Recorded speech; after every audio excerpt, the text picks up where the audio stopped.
अजीज दोस्तों, अस्सलाम वालेकुम, नमस्ते, सत श्री अकाल, जय जिनेंद्र, गुड आफ्टरनून।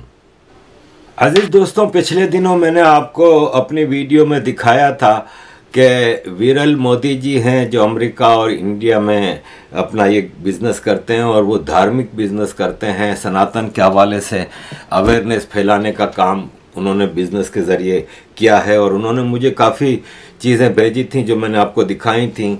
अभी उन्होंने एक अपने उसमें नया एडिशन किया है जो मुझे उन्होंने भेजा है।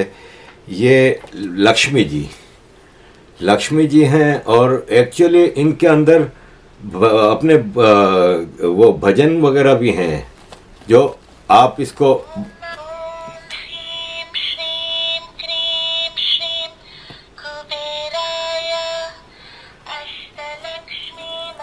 तो ये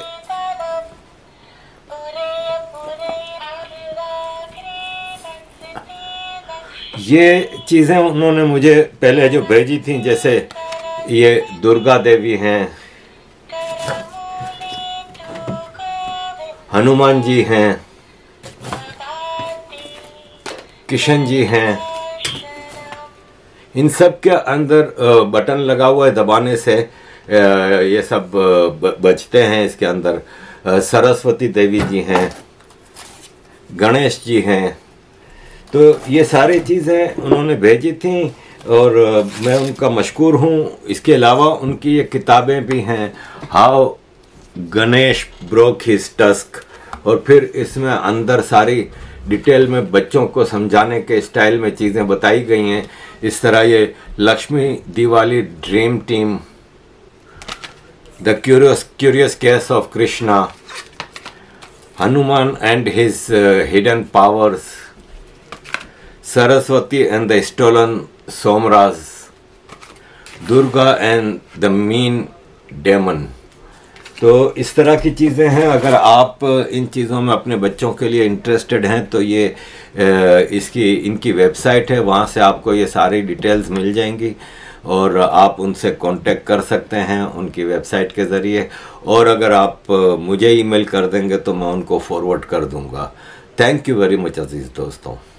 अजीज़ दोस्तों, चाइना दुनिया में एक जायंट बन के उभरा है और चाइना का जायंट बनना अमेरिका के जायंट बनने से भी ज़्यादा ख़तरनाक लगता है, इसलिए कि चाइना अगर इसी रफ्तार से कंट्रोल हासिल करता रहा दुनिया में तो चाइना जब चीज़ें डिक्टेट करना उस तरह शुरू करेगा जैसे आज अमेरिका पिछले 30-40 साल से कर रहा है, तो आप चाइना से अमेरिका से ज़्यादा ब्रूटलिटी एक्सपेक्ट कीजिएगा। क्योंकि आफ्टर ऑल अमेरिका में चलें जैसा भी है, ह्यूमन राइट्स है, डेमोक्रेसी है, अलाइज हैं, यूरोपियन यूनियन उसके साथ है, ऑस्ट्रेलिया है, जापान है, उनको लेके चलता है। लेकिन चाइना तो अकेला चलता है और चाइना ने जिस हिसाब से अपना इकोनॉमी डेवलप किया है और जिस हिसाब से उस इकोनॉमी को अब दूसरे कंट्रीज़, ख़ास तौर पे चाइना का टारगेट है पुअर नेशंस, गरीब मुल्क, और वहाँ पे वो अपना इन्फ्लुएंस बढ़ा रहा है। अफ्रीका एक अनटच्ड कह लें एक तरह से कॉन्टिनेंट है जिसमें इंग्लैंड, फ्रांस, पोर्टुगल इनकी कॉलोनीज रही हैं, तो वहाँ पे उन्होंने बड़ा एक्सप्लॉयटेशन किया है। वहाँ से गोल्ड माइंस और नेचुरल रिसोर्सेज की एक्सप्लॉयटेशन हो रही है। लेकिन अभी अफ्रीका बहुत ही ज़्यादा भरा पड़ा है चीज़ों से। और फिर वहाँ पे एक मिसाल है कि अगर वहाँ पे थोड़ी इकोनॉमिक ऑपरेशंस होंगे ना तो वहाँ पे बाइंग पावर लोगों की बढ़ेगी, तो वो अफ्रीका इम्पोर्टेंट हो जाएगा। और चाइना इन सारे सेक्टर्स पे नज़र रखता है। चाइना ने इकोनॉमी भी अपनी स्ट्रॉन्ग की है, चाइना ने अपनी मिलिट्री पावर को भी बहुत ज़्यादा स्ट्रॉन्ग किया है। और अब जो लेटेस्ट एक कोल्ड वार में ईरा में हम चल रहे हैं, एक न्यू कोल्ड वार, तो उसमें इसको रशिया जैसा अलाय मिल गया है। चाइना सिर्फ एक जगह अगर एहतियात से काम करता और दरगुजर से चलता तो वो इंडिया, अगर चाइना इंडिया से ऐसे ही ताल्लुकात रखता जैसे इसने अपने पड़ोसी रशिया के साथ रखे, तो आज फिर दुनिया में पावर का बैलेंस चेंज हो जाता। लेकिन इंडिया चाइना पे भरोसा नहीं कर सकता। हालांकि ये एक टेबल है, इंडिया इनका अलाय है और 31% ये समझते हैं कि इंडिया को इनका अलाय होना चाहिए। 45% बनती है ये जो कि इंडिया के बारे में पॉजिटिव राय रखते हैं। 37 समझते हैं कि इंडिया हमारा राइवल है, हमारा कॉम्पिटिटर है, और 13 समझते हैं कि इंडिया हमारा दुश्मन है। तो ये 50% बन जाता है जो कि ये राय रखते हैं कि इंडिया के बारे में नेगेटिव। लेकिन अगर आप इंडिया में आएँ तो 5% इंडियन समझते हैं कि चाइना हमारा अलाय है, पार्टनर है, और 17% समझते हैं कि चाइना को हमारा पार्टनर होना चाहिए। यानी 22% पॉजिटिव चाइना के बारे में राय रखते हैं। 37% इंडियन समझते हैं कि चाइना हमारा राइवल है, हमारे मुकाबले का है, और 39% चाइना को दुश्मन समझते हैं। यानी 76% इंडिया चाइना के बारे में नेगेटिव। ये इनकी मतलब आप देखें कि इंडिया के लिए चाइना ने जो चीज़ें की हैं, अगर 62 की वार के बाद चाइना ने जब अपने इकोनॉमी को शूट अप किया, चाइना ने अपने मामलात को बेहतर करने के तरफ चला गया, ऐसे में अगर चाइना जिस तरह रशिया के साथ एक इक्वल पार्टनर की हैसियत से चला और इंडिया को इसने एक पार्टनर तो छोड़ें, वो इंडिया को अपने मुकाबले का ही नहीं समझता था। और उसमें ज़ाहिर है हमारे इंडिया के लीडर्स की गलती है। उस वक्त की इंडियन सरकारों ने इंडिया को इतना बैकवर्ड और इतना कमज़ोर रखा कि इंडिया अपने पोटेंशियल से पीछे था। और 2000 के बाद से जो चाइनीज़ इकोनॉमी ने शूट किया है, तो इसके बाद चाइना इंडिया को गिनती में नहीं लाता था। और शायद इसीलिए कोविड के दौरान चाइना ने गलवान वाला एडवेंचर किया। ये होता है, आप जब ताश की गेम खेल रहे होते हो तो आप एक छोटा पत्ता देख के मार्केट का हाल देखते हैं ना कि मार्केट की क्या सिचुएशन है। ऐसे ही इसने कहा कि देखें इंडिया का क्या रिएक्शन आता है। लेकिन फिर वो इंडिया का रिएक्शन आया, इसके बाद से चीज़ें चाइना में भी अब बदल रही हैं। मेरी अपनी रीडिंग ये है कि हम भरोसा नहीं कर सकते चाइना पे। एज एन इंडियन हम भरोसा बिल्कुल नहीं कर सकते चाइना पे। इंडिया क्या, दुनिया में कोई भी भरोसा नहीं कर सकता, क्योंकि चाइना के इंटेंशंस बहुत ही ज़्यादा डिक्टेटोरियल हैं। डिक्टेटोरियल इम्पोजिशन जब करना शुरू करेगा ना चाइना, तो मामला बहुत ख़राब होंगे। अब एक मिसाल ले लें कि कुछ ममालिक ऐसे हैं जिनके ऊपर चाइना ने कर्ज़े की तलवार लगा के, तो जैसे चाइना इस वक्त IMF, वर्ल्ड बैंक से ज़्यादा दुनिया में कर्ज़े दे चुका है, लेकिन जो कर्ज़े लेते हैं उनको तकलीफ़ भी होती है, क्योंकि चाइना के कर्ज़े हैं ना वो बहुत ज़्यादा सख्त कंडीशंस के होते हैं। अब एक मिसाल ले लें कि अभी पाकिस्तान को इन्होंने कर्ज़े दिए हुए हैं, ठीक है। अब पाकिस्तान से गन पॉइंट पे वापसी पे पैसे लिए, $500 मिलियन पिछले साल दिए थे, इस साल $800 मिलियन दिए। फिर पाकिस्तान ने रिक्वेस्ट की कि आपको हमने जो वापस दिए हैं, क्योंकि प्राइवेट बैंकों से होते हैं, चाइना की प्राइवेट बैंकों से डीलिंग होती है। जैसे अमेरिका भी अब गवर्नमेंट से लोन नहीं ले रहे होते, अब अमेरिका के IMF और वर्ल्ड बैंक से ले रहे होते हैं। तो वो चाइना की प्राइवेट बैंक को कहा कि हमने आपको जो 800 और 500 मिलियन $1.3 बिलियन अभी आपको वापस किए ना जो लोन, वो हमें वापस लोन दे दें। वो चाइना ने दे दी। चाइना को भारी इंटरेस्ट मिलता है उसमें और बदमाशी से लेता है। अब चाइनीज़ एम्बेसडर मिली हैं पाकिस्तान के गवर्नमेंट से और उनसे कहा है कि भाई वो पावर स्टेशन जो हमने आपको लगा के दिए हैं उसकी पेमेंट $1.5 बिलियन की बहुत ड्यू है, काफ़ी अरसे से ड्यू है, आप पेमेंट ही नहीं कर रहे हो, जल्दी पेमेंट करो भाई। इससे हमारे चाइनीज़ इन्वेस्टर्स के अंदर बेचैनी हो रही है और फॉरेन इन्वेस्टमेंट वो कर्जा वापस करें जो ड्यू है। तो ये चाइना की बदमाशी होती है।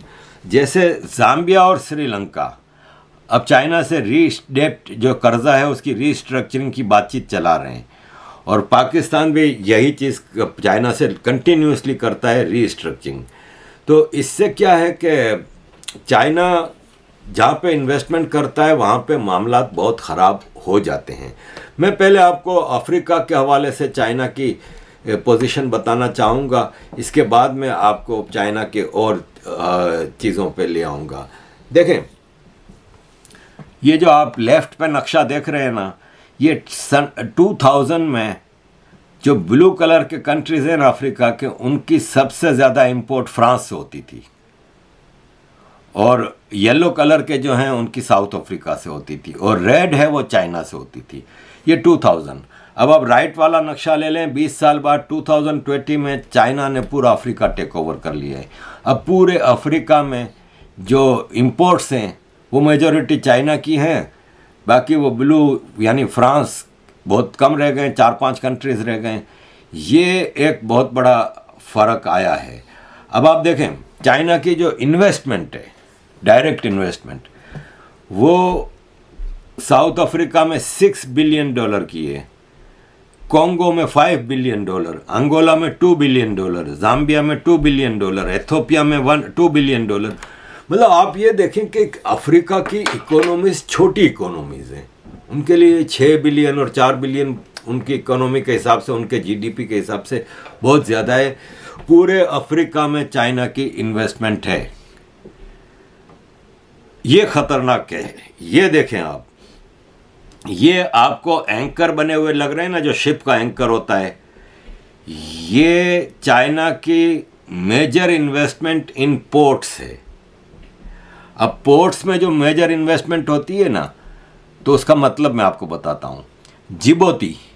जिबोती चाइना के ज़बरदस्त कर्जे में डूबा हुआ है, ठीक है। 2017 में चाइना ने इसकी पोर्ट टेक ओवर की, जैसे ग्वादर की है पाकिस्तान की। वहाँ पे 2000 चाइनी फौजी स्टेशन हैं, वहाँ पे आर्मर्ड ट्रूप कैरियर्स हैं, मोबाइल गन्स हैं, पेट्रोल बोट्स हैं, हेलीकॉप्टर लैंडिंग पैड्स हैं, एयरक्राफ्ट कैरियर और वारशिप के उसके लिए डॉकिंग के लिए जगह मौजूद है। अब आप देख रहे हैं ये पूरी जंगी तैयारी है। अब ये एंकर आप पूरे अफ्रीका में जाके देख लें तो लेफ्ट से लेकर देखें पूरे पोर्ट्स की तरफ, चारों तरफ हैं। अब आ जाते हैं ports with major ports with, अच्छा अब आ जाते हैं कंट्रीज, ये जो इलेक्ट्रिक के टावर बने हुए हैं, countries with Chinese based power stations. Power सबके कंट्रोल में रखा है। अब पाकिस्तान में, जैसे मैंने अभी आपको बताया कि उसने कहा हमारे पावर स्टेशंस के $1.5 बिलियन दें, उसमें ये पावर स्टेशन लगाता है और खूब माल कमाता है। और सबसे बड़ी बात यह है कि in case of any problem उनकी पावर बंद कर देगा। अब ये पावर आप देखें, इसके 1 2 3 4 5 6 7 8 9 10 11 पावर 11 मुल्कों की पावर स्टेशन में इसकी इन्वेस्टमेंट है। और ये जो ब्लू लकीरें बनी हैं, ये नेवल बेसिस पूरे अफ्रीका की ईस्टर्न साइड, वेस्टर्न साइड पे तैयारियों में है। अफ्रीका की वेस्टर्न साइड डायरेक्ट समंदर से लगती है, कहाँ? अमेरिका। ये पूरी चाइना की मिलिट्री डिजाइनिंग है। और ये कलर जो नज़र आते हैं ना आपको, लाल और पिंक, और सबसे ज़्यादा कर्जे वाले डार्केस्ट कलर हैं, और इसमें जिबूती है, देख लें आप। और सबसे ज़्यादा कर्जे वाले कंट्रीज़ में इसकी सी पोर्ट्स पे इसका कब्ज़ा है। और ये ब्लू कलर का जो बड़ा सा वो बना हुआ है ना, ये 3 कंट्री हैं, केन्या, तंजानिया और अंगोला, जहाँ पे चाइना अपने न्यू बेसिस बनाने की कोशिश कर रहा है। ये अफ्रीका का हाल है। साल 2000 में अफ्रीका के साथ चाइना की ट्रेड थी 8 बिलियन। 10 साल बाद 8 से 114 बिलियन पे चली गई। चाइना इस वक्त अफ्रीका का सबसे बड़ा ट्रेडिंग पार्टनर है। चाइना इस वक्त अफ्रीका का सबसे बड़ा एक्सपोर्टर है। और 30% और अफ्रीका है वो चाइना को 30% ऑयल जो इसने इंपोर्ट किया होता है वो चाइना को सप्लाई करता है। चाइना अफ्रीका ट्रेड जो है 2002 में $8 बिलियन थी। आज 2020 में तकरीबन 200 बिलियन के करीब पहुंच गई है। हाईएस्ट इसकी 2015 में 210 बिलियन डॉलर थी। और इसमें आप ये देखें कि इसकी चाइना की एक्सपोर्ट टू अफ्रीका ज़्यादा है, इंपोर्ट बहुत कम है। चाइना इस वक्त 2020 में 120 बिलियन डॉलर की एक्सपोर्ट करता है अफ्रीका को और तकरीबन 60 बिलियन की इंपोर्ट करता है। डबल है डेफिसिट। तो अजीज दोस्तों, इस सारे सिनारियों में आप देखें कि किस तरह चाइना अपने पंजे फैला रहा है। अब आते हैं दूसरे सेक्टर की तरफ। सबसे इम्पोर्टेंट दुनिया में जो एरिया है वो है अरबियन गल्फ, मिडल ईस्ट। पहले आप ये देखें कि चाइना एनर्जी अरबियन गल्फ से कितनी इंपोर्ट करता है।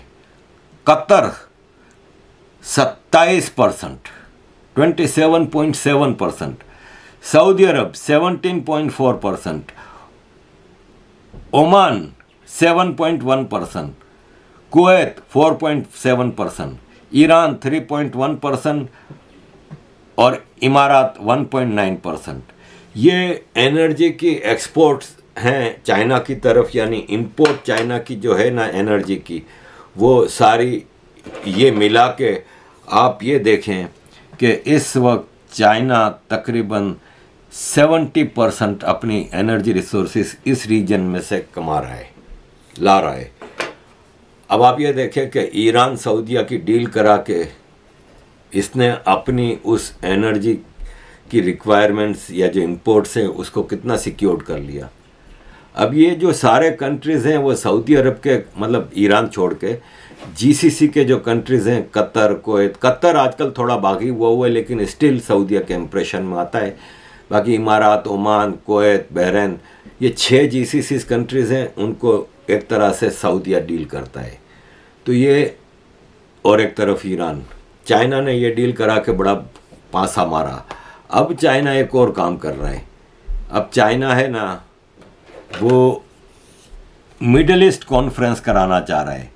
जिस तरह चाइना ने ईरान सऊदीया का मसला हल कराया, अब चाइना इन्वॉल्व हो रहा है कि सऊदी अरब के जो दूसरे, सऊदी अरब और ईरान के जो दूसरे कॉन्फ्लिक्ट्स हैं, जैसे ईरान का इराक के साथ है, सऊदीया का इराक के साथ है, सऊदीया का सीरिया के साथ है, वो मिडिल ईस्ट की एक कॉन्फ्रेंस कराना चाहता है जिसमें मिडिल ईस्ट के कंट्रीज़, और उसके लिए चाइना ने अमेरिका को खबरदार किया है कि अमेरिका, इंग्लैंड और ऑस्ट्रेलिया अब दुनिया में अमन लाने की कोशिशों को ख़राब ना करें, कोल्ड वार मेंटलिटी से निकलें बाहर, पॉलिटिकल कैलकुलेशन करें, इंटरनेशनल ऑब्लिगेशंस को ऑनर करें और रीजनल और ग्लोबल पीस और स्टेबिलिटी को ख़राब करने की कोशिश ना करें।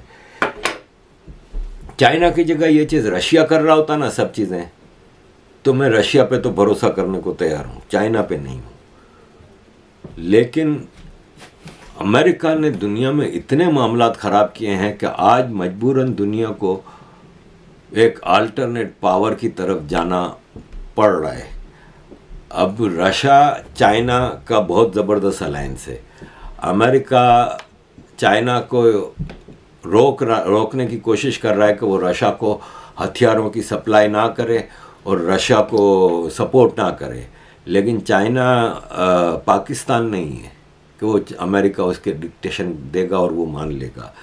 चाइना अपनी पॉलिसीज़ को खुद मेंटेन कर रहा है और वो अफ्रीका, मिडल ईस्ट, रशिया, ये इसके नए पार्टनरशिप्स हैं।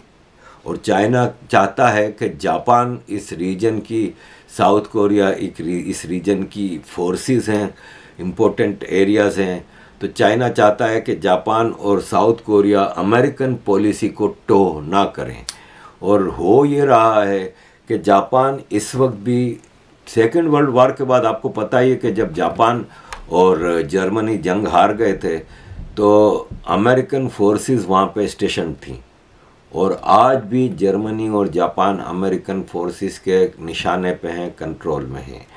और साउथ सी चाइना, जहाँ पे जापान, ऑस्ट्रेलिया, साउथ कोरिया ये मेजर अलाइज हैं अमेरिका के, और वहाँ पे अमेरिकन फ़ौजें, अमेरिकन वॉरशिप्स और अमेरिकन एयरक्राफ्ट कैरियर शिप्स ये सब वहाँ पे स्टेशनड होते हैं। वो चाइना चाहता है कि अमेरिका का यहाँ इतनी दूर आके ये सब चीज़ें करने का मकसद ज़ाहिर है चाइना और रशिया को काउंटर करना है। और इस सिलसिले में चाइना ने बड़े डिज़ाइन के साथ दुनिया में अपनी इकोनॉमी हेजेमनी कायम की है। इस दौरान कोविड आया। कोविड के जो वायरस थे वो चाइना की वुहान की लेबोरेटरी से निकले। अब ये जो डॉक्टर फोची है, डॉक्टर फोची के ऊपर सारा कुछ आ रहा है।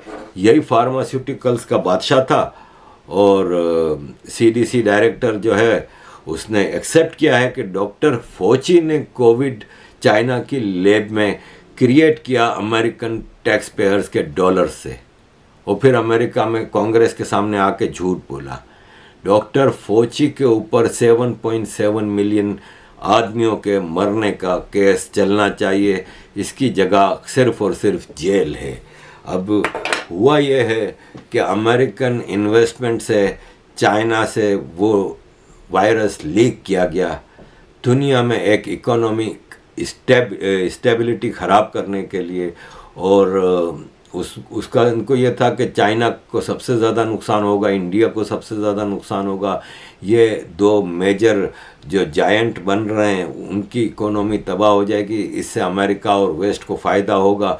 लेकिन हुआ ये कि ना चाइना की इकोनॉमी को कोई ख़ास फ़र्क पड़ा, ना इंडिया की इकोनॉमी, बल्कि दोनों फास्टेस्ट ग्रोइंग इकोनॉमीज़ हैं पिछले 2 साल से। और आगे की प्रेडिक्शन भी यही है कि यही 2 फास्टेस्ट ग्रोइंग इकोनॉमीज़ होंगी।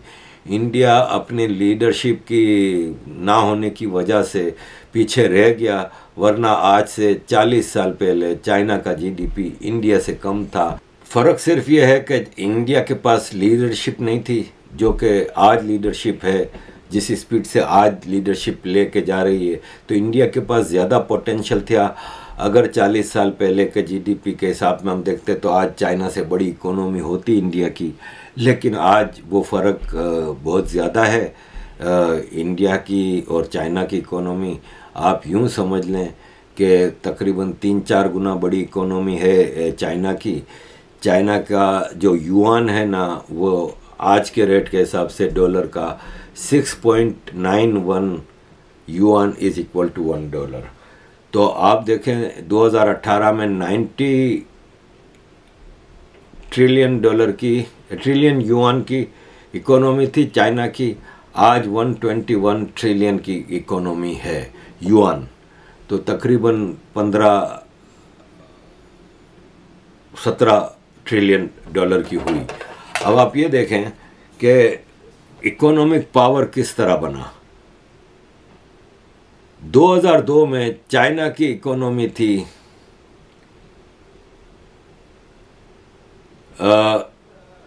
8% दुनिया का जीडीपी का चाइना का था, जबकि आज 18% दुनिया के जीडीपी का हिस्सा चाइना प्रोड्यूस करता है। 2002 में अमेरिका का रेशो था 19.8% दुनिया के जीडीपी में, आज चाइना से कम हो गया 15.8%। और 2002 में यूरोपियन यूनियन का 19.9% कंट्रीब्यूशन था जीडीपी का दुनिया का, आज 14.8% है। चाइना इन दोनों को पीछे छोड़ के चला गया है और आगे बढ़ता जा रहा है। मसला यह है कि आगे बढ़ता जा रहा है। चाइना का जीडीपी 150 बिलियन था, 150 बिलियन 1978 में, आज 8,227 बिलियन यानी 8.22 ट्रिलियन डॉलर का जीडीपी है, वो भी 2012 में। लेटेस्ट फिगर अभी मेरे को मिले नहीं। ये आप देखें 77 से किस तरह शूट किया और 2012 के बाद भी शूट कर रहा है। आज चाइना 15 से 17 ट्रिलियन डॉलर का जीडीपी कंट्रीब्यूट करता है दुनिया को। तो अजीज़ दोस्तों, ये सारी सिचुएशन में आप अगर देखेंगे कि चाइना किस तरह दुनिया पे छा रहा है, तो बड़ा मुश्किल काम हो गया है चाइना को कंट्रोल करना, चाइना को किस तरह कंटेन करेंगे, क्योंकि ये बेसिकली इनकी अपनी कमज़ोरी है वेस्ट की कि ये फजूल के मामलात में चलते रहे। अफ़गानिस्तान भाई हो गया ना, अफ़गानिस्तान में आपने रशिया सोवियत यूनियन को डिफीट दे दी, सोवियत यूनियन तोड़ दिया, कम्युनिज्म आपने ख़त्म कर दिया, आपने यूरोप को वापस यूनाइटेड कर दिया, आपने सब दुनिया पर कब्जा कर लिया। अब आपने जो बदमाशियां शुरू की, आपने क्या 9/11 के बाद से जो इन्होंने दुनिया में जंगें थोपी वो ज़्यादातर अरब कंट्रीज़ में रही ना, अफ़गानिस्तान, इराक, लीबिया, सीरिया, इधर ही पेट्रोलिंग एरिया के उसमें लगे रहे, चाइना को खुला छोड़ दिया। चाइना को आपने, अच्छा इन्होंने WTO बनाई, वर्ल्ड ट्रेड ऑर्गेनाइजेशन, उसमें पूरी दुनिया से साइन कराए। इन्होंने कहा हमारे दुनिया भर में हम मैकडोनल्ड खोलेंगे, दुनिया भर में हमारे बर्गर किंग खुलेंगे, पिज़्ज़ा हट खुलेंगे, हमारी इकोनॉमी पूरी दुनिया पे छाई जाएगी। WTO का सबसे ज़्यादा फायदा चाइना को हुआ। आज अरबियन गल्फ में सबसे ज़्यादा चाइना का माल जा रहा है। इंडिया का सबसे बड़ा पार्टनर चाइना है। मतलब आप हैरान रह जाएंगे कि इंडिया का सबसे बड़ा ट्रेडिंग पार्टनर चाइना है। ये आप देखें कि 2021-2022 में अमेरिका और इंडिया चाइना दोनों के साथ इंडिया का ट्रेड अराउंड $120 बिलियन का है। ये फर्क भी देखें कि इंडिया चाइना से $10 बिलियन की इंपोर्ट करता है और 1.2 बिलियन की एक्सपोर्ट करता है, इतना डिफरेंस है। तो आज इंडिया का सबसे बड़ा ट्रेडिंग पार्टनर चाइना, अरब कंट्रीज़ का चाइना, अफ्रीकन कंट्रीज़ का चाइना, यूरोपियन यूनियन में भी बहुत ज़्यादा चाइनीज़ इंपोर्ट्स होती हैं। और बैलेंस ऑफ ट्रेड जो है ना इन सारे कंट्रीज़ के साथ, वो इन फेवर ऑफ चाइना जाता है कि चाइना की एक्सपोर्ट्स ज़्यादा होती हैं, इंपोर्ट्स कम होती हैं। फिर इन्वेस्टमेंट करता है, उसमें भी बहुत माल बना रहा है। मतलब आप चाइना की इकोनॉमी का ये सेक्टर देखें कि चाइना जो है वो टोटल 114 ट्रिलियन युआन का इसका 2021 में GDP था, 18 ट्रिलियन डॉलर का, ठीक है। इसमें से 9.1 ट्रिलियन युआन खाली फाइनेंसिस से था। Industrial production 37.3 trillion, construction 8.0। अब ये क्या होता है कि ये सब पावर सेक्टर बना रहा है दूसरे मुल्कों में, रोड्स बना रहा है, जैसे सीपेक है, one belt one road China का बहुत बड़ा इंपीरियलिस्टिक डिज़ाइन है। ये सब चीज़ें दुनिया में चाइना को एक अलग ही लेवल पे लेके जा रहे हैं। अब चाइना ने पहले इकोनॉमी को स्ट्रॉन्ग किया, मिलिट्री को स्ट्रॉन्ग किया, अब चाइना पॉलिटिक्स, फॉरेन पॉलिसी की तरफ जा रहा है। अब वो पहले इसने कई कंट्रीज़ में अपने बेसिस बनाए, ये वो, और स्ट्रेटेजिक लोकेशंस आप देखें। अफ्रीका का मैंने आपको बताया, पूरे अफ्रीका के नक्शे में चारों तरफ अपनी पोर्ट्स कर ली, अपनी इन्वेस्टमेंट कर ली। ये सारे रास्ते हैं, ट्रेडिंग रूट्स हैं। ग्वादर पाकिस्तान, श्रीलंका, सेचिल्स, ये सब हिस्टोरिकल ट्रेडिंग रूट्स हैं। आज से नहीं, हिस्ट्री के शुरू से वहाँ पे ट्रेडिंग होती हैं। ये सब चाइना ने किया है। आज आस्ते आस्ते चीज़ें डिक्टेट कराने की तरफ लेके जा रहा है।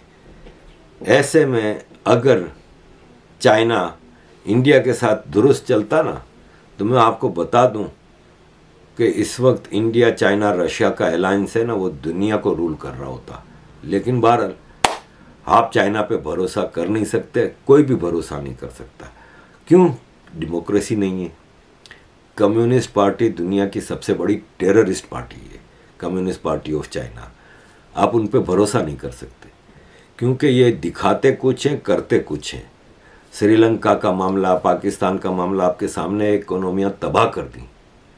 पाकिस्तान कब से ले रहा है आईएमएफ से पैसे, क्यों तबाह नहीं हुआ?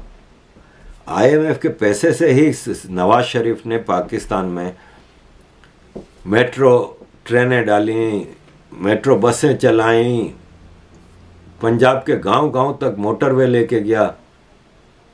लेकिन सीपे काया, उसके बाद से आपकी इकोनॉमी ऐसी तबाह हो गई। इस पे गौर करने वाली बात है, क्योंकि बड़ी खतरनाक कंडीशंस पे चाइनीज़ बैंक आपके साथ डील करते हैं। तो ये है कि ये मेरी रिसर्च थी चाइना के हवाले से। आई होप आपको पसंद आई होगी। तो please like, share, subscribe my channel, promote करें इसको, सपोर्ट करें, and your support means a lot to me. Thank you very much अजीज़ दोस्तों।